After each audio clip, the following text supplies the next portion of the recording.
1. Introduction. My name is Violet. I am 56 years old. I am divorced. I have a lot of money now. I worked hard for it. I own my own business. I am very successful. I drive a black BMW car. I wear high heels. They show my success. People look at me. Some admire me. Others judge me.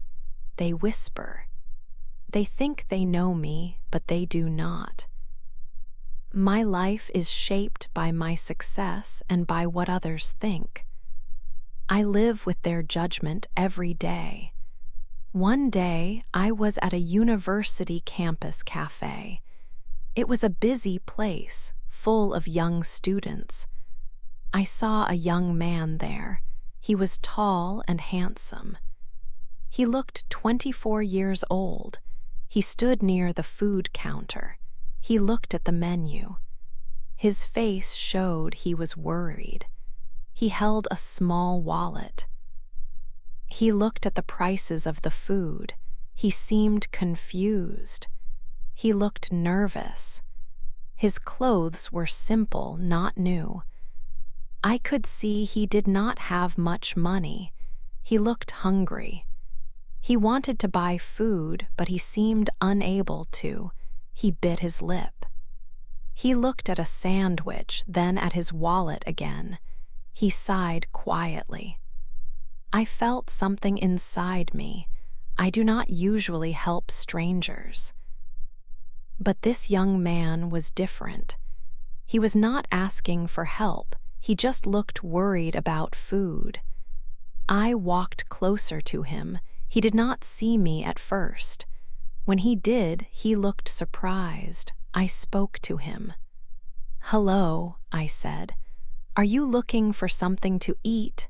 He nodded. His voice was soft. "Yes," he said. I said, "Please let me buy your lunch today." He looked very surprised. His eyes opened wide. "Oh no, you don't have to," he said quickly. He looked a little shy. "Yes, I want to," I said. "It is a small kindness. Please let me." He thought for a moment. Then he smiled a little. "Thank you," he said. "That is very kind." I bought him a sandwich and a drink. He chose a simple one. We sat at a small table. He ate his food quickly. He was very hungry.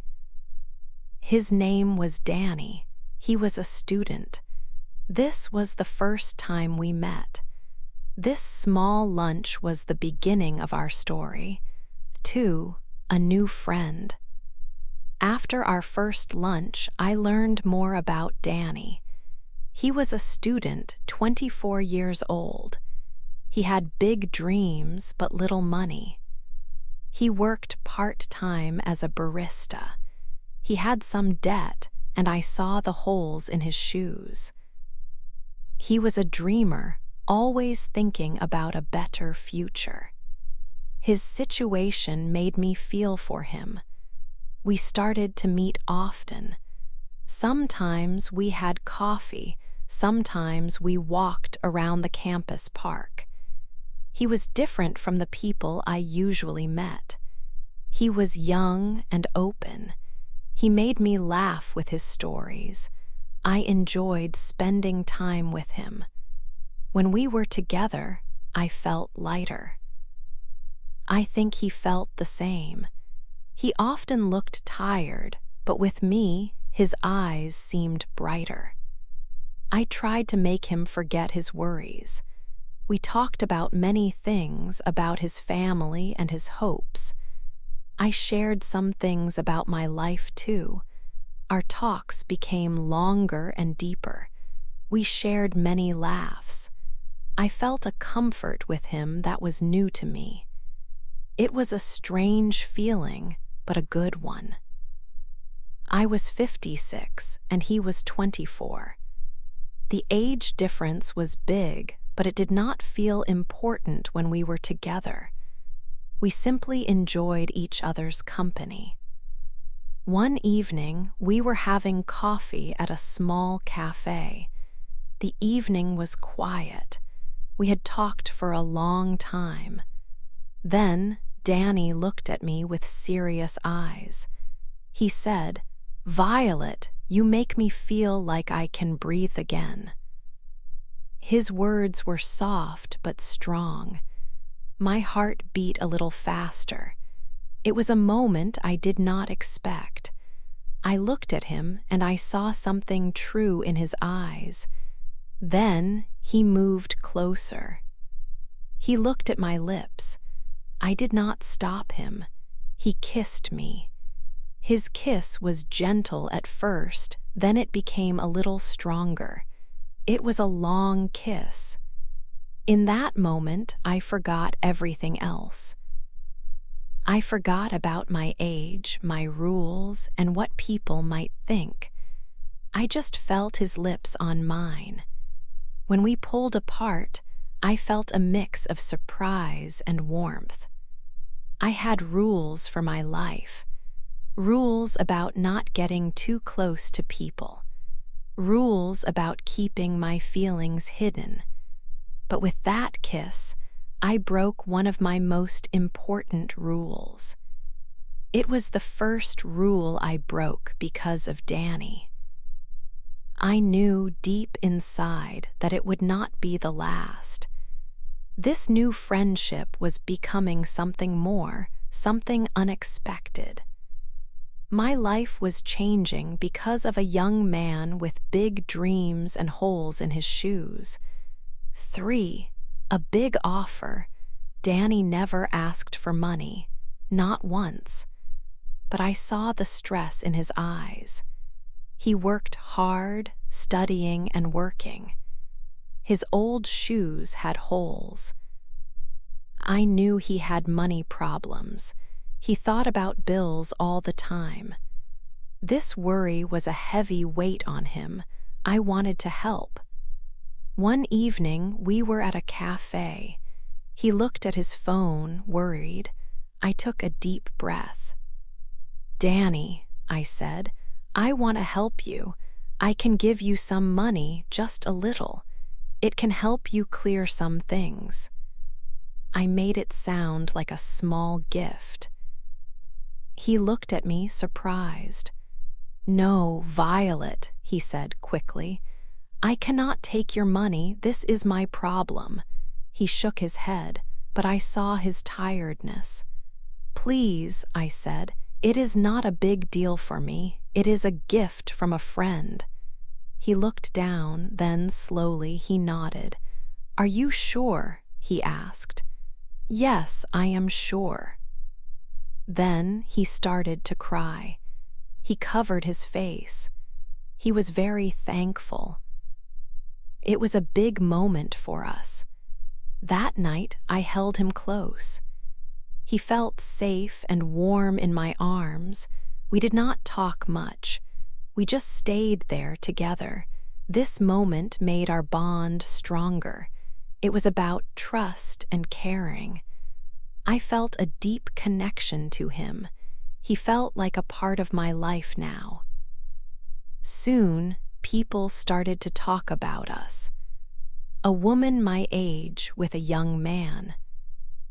Whispers began in public places. People talked behind their hands. They called me his sugar mama. This name meant an older woman giving money to a younger man. I heard the words. I saw the looks. I tried to act like I did not care. I walked with my head up. But inside, these words caused me pain. The gossip hurt me more than anyone knew. 4. A surprise dinner. My son came home for the holidays. It was a happy time of year. I had not seen him in many weeks, and I missed him. He called me from the road. "Mom," he said, "I am bringing a friend for dinner. Is that okay?" I smiled. "Of course, dear," I replied. "More the merrier."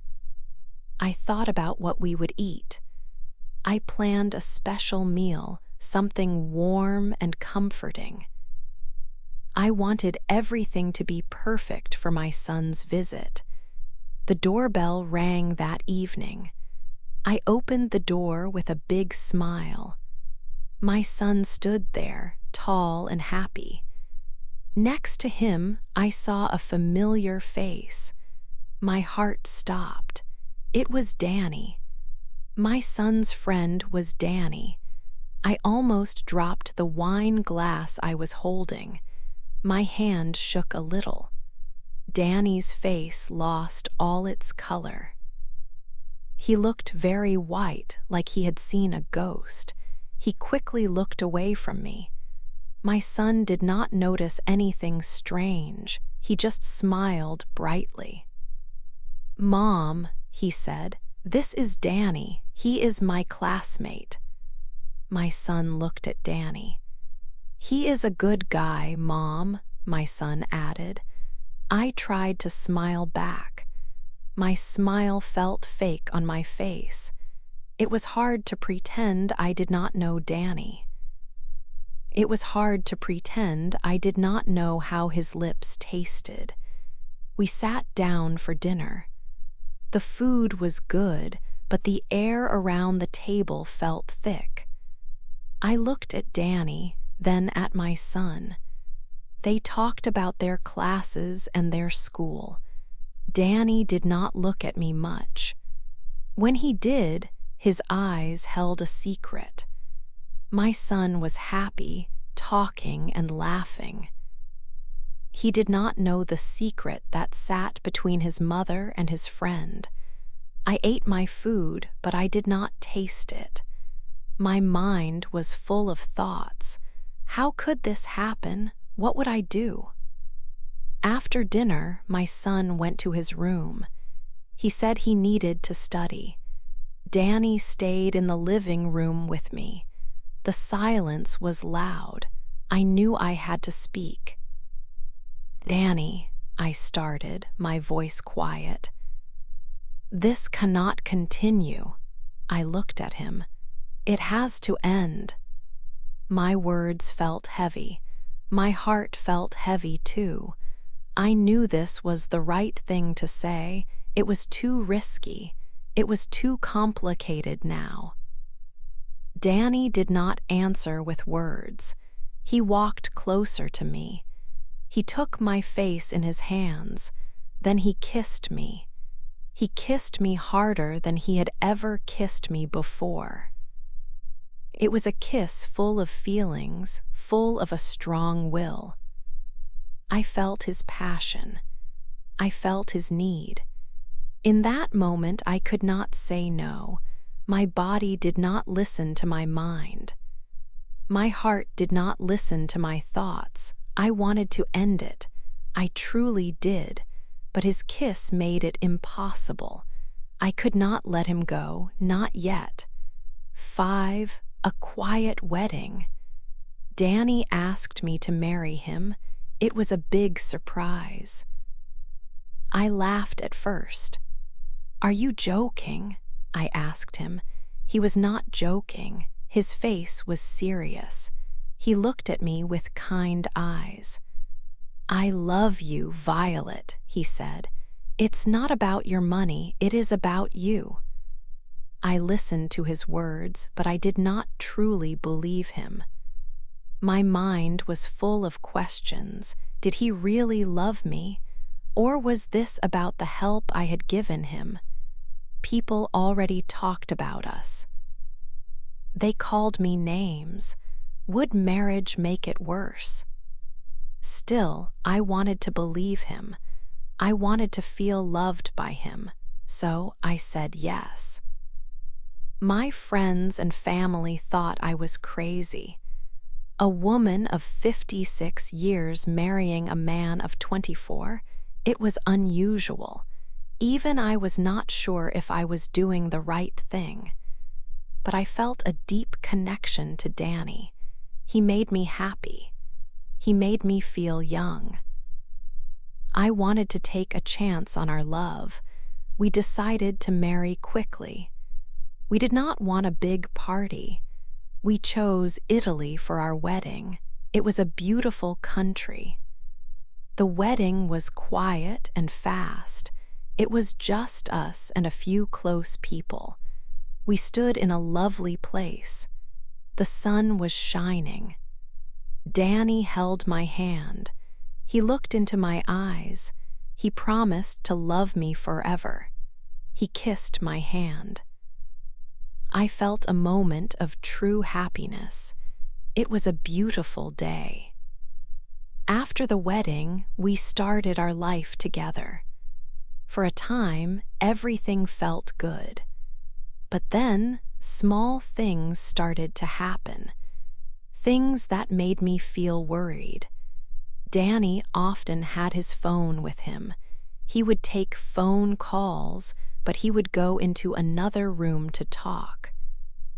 When I asked him who it was, he would say it was just a friend or nothing important. He would end the call quickly. Sometimes I saw him looking at his phone. He would type something, then quickly delete it. He would clear his message history. My heart felt a little cold each time this happened. I tried to ignore it. I told myself it was nothing. Maybe he was just busy with school or friends, but the feeling of doubt grew stronger inside me. One day I saw something. Danny was on his phone again. He was walking outside. He stopped near a car. A woman was in the car. She was young. She was pretty. He talked to her for a short time. Then she drove away. He did not see me. My stomach dropped. I had never seen her before. Who was she? Why was he so secret? My wedding happiness began to feel like a cloud. I had a bad feeling. This was the first time I saw her. 6, the other girl. I saw him again. It was near the campus. He was not alone this time. A young woman was with him. She looked his age, about 24 years old. She was very pretty. She had a loud laugh. I remembered Danny laughing like that with me in the beginning. It was a happy, open laugh. Now he laughed like that with her. My stomach felt strange. I watched them from my car. They were walking closely. He looked happy, too happy. I felt a cold feeling inside me. I did not like this. I did not like what I saw. I wanted to understand. Later, I asked Danny about her. "Who was that girl?" I asked him softly. He looked at me. His eyes moved away quickly. "Oh, her. She's just a friend, Violet," he said. "Just a friend from college." He tried to smile, but his smile did not reach his eyes. I did not believe him. My mind told me he was not telling the truth. My heart also knew. I decided to follow them the next day. I drove my car slowly. I stayed far behind them so they would not see me. They walked together. They went to a small park. They sat on a bench under a big tree. I parked my car where I could still see them. My hands were tight on the steering wheel. She put her hand on his arm. She leaned closer to him. Then she touched his face. Her fingers were soft on his cheek. He did not pull away. He looked at her with a soft expression. My heart broke. It felt like a window breaking into many small pieces. A sharp pain went through me. I closed my eyes for a moment. This was not just a friend. This was more. I drove home slowly. The world felt quiet around me. My mind was full of what I had seen. The image of her hand on his face stayed in my thoughts. I felt alone. So very alone. My happiness from our wedding felt far away. Danny came home late that night. The house was dark when he opened the door. I was in the living room. I sat in a chair. The lights were off. He saw me. He stopped. He did not say anything. I did not say anything either. We just looked at each other in the dark. The silence was heavy. It was full of unspoken questions, full of secrets. I knew what I had seen. He knew what he had done.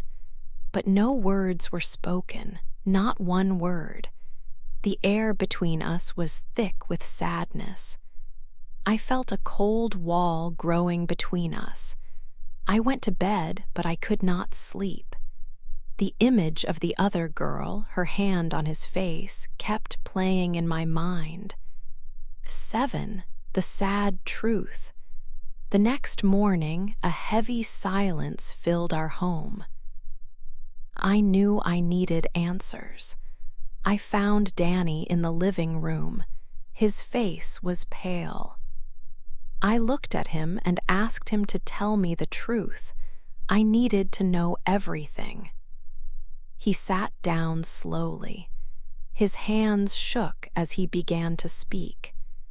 He told me the woman I saw was his ex-girlfriend, Sarah.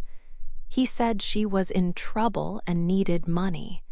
She had threatened him. She said she would tell everyone he married me only for my money. She would say our love was not real, only a financial deal. My heart felt a cold pain. I did not know what to believe. Danny looked at me.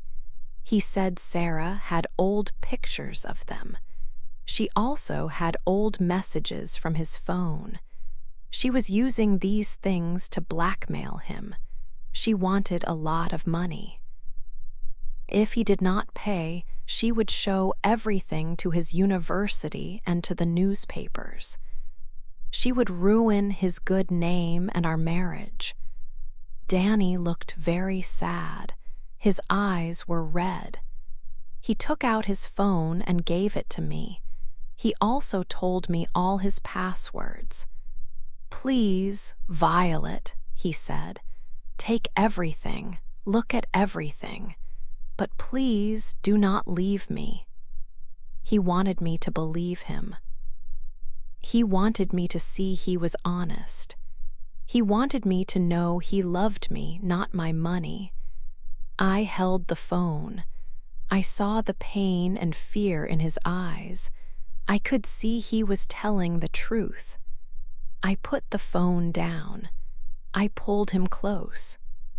That night, I cried on his chest. It felt like I had not cried like that in years. All the worry and sadness came out. We stayed there for a long time, holding each other.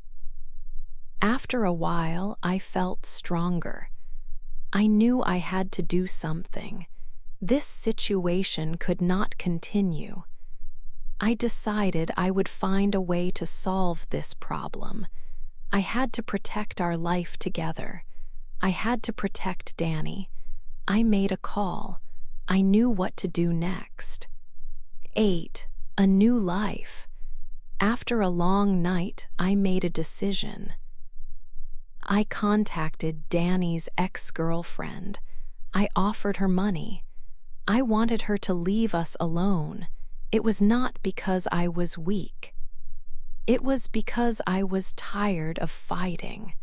I wanted peace for Danny and me. We had been through a lot. This payment was a way to end the problems. She took the money and left. Our lives became quieter after that. Danny worked hard. He finished his studies. After graduation, he looked for a job. He did not ask for my help. He wanted to do it himself. He wanted to prove something. He wanted to show me and himself that he was strong and could stand on his own feet. He found a good job. He was very proud, and I was proud of him too. This showed me his true heart. We decided to move. We wanted a fresh start, far from the city and all the gossip. We found a small house by the beach. It was a quiet place. The air was fresh, and the sound of the ocean was calming. We packed our things and left our old life behind. It felt like a new beginning for both of us. In our new home, life was simple. We planted colorful flowers in the garden. We enjoyed quiet evenings. Sometimes we drank wine together. We often laughed about our age difference. It was a big difference, but it did not feel important to us anymore. Danny often told me that I had saved him. He said I helped him find his way, but I often thought about it differently. Maybe I was the one who needed saving. My life before Danny was successful but lonely. He brought joy and true connection. I do not feel sorry for anything. Our love story is not like other stories. Some people might still call it a scandal. Some might not understand it. But for us, it is a second chance at happiness. Love does not always look the way people expect. Sometimes it comes in surprising ways. But the most important thing is how it feels. It feels real. And that is all I ever wanted from life. It is all that matters to me now.